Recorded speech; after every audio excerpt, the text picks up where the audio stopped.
In this video, I'm going to run you through a quick basic outline of the timeline. So to add any media to your timeline, simply drag and drop it onto the canvas and you'll see that it gets added directly onto your timeline. So we can then go through and zoom in and out of the timeline. Basically wherever your time indicator is where the zoom will start going into. So you can see it zooms straight into where your time indicator is. So if you position that to the start, it will zoom in from there like that, okay? Also over here, this is our layer. We can go through and rename this layer. So it says, call this one logo, for example. I can hide the element from the canvas.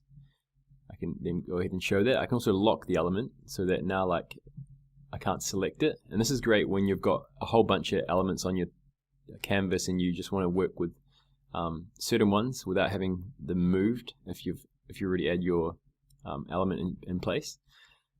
You can also hide your element from the timeline, and this is really helpful. Let's say, for example, you've got a whole bunch of layers. I'm just going to add a whole bunch of layers on here.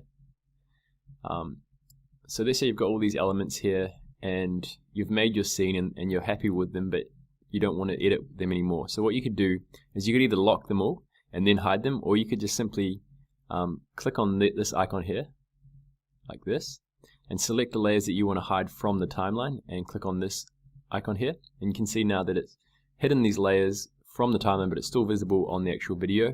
And this is just to help you to keep your timeline more neat and compact and organized, okay?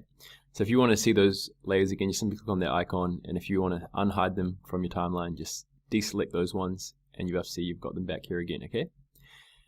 So those are the main features in terms of operating the timeline. You can also drag your media. So if you've got images, you can go ahead and drag them as long as you like, resizing them basically like this. You can simply click on it and move it as well into the right order that you want it to appear on. And for your layers, you basically have an extra layer down here. If you drop it down, you can add animations, okay? So you can add custom animations or motion presets that you can add, for example, slide right like this.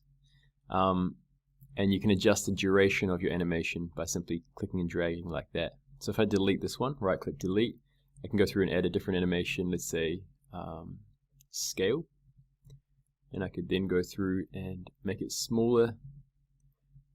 You best see it animates like that. So there's another video where we go through more advanced animations and really go into animations, but this is just a quick demo of that, okay?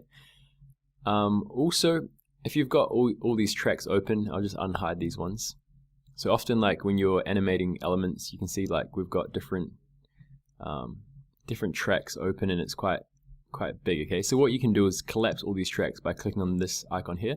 Just collapse everything, and especially when you're trying to reorganize or rearrange things on the timeline, it's easier to drag and drop elements like this when the layers are collapsed. If they're all open like this, it's a little bit more difficult to position things. So if you want to move things up and down, just simply collapse it and then drag it like so, okay? And yeah, that's about it in terms of the timeline. If you want to see more advanced options and animating, then go on to the next video and we'll go through animations on timeline.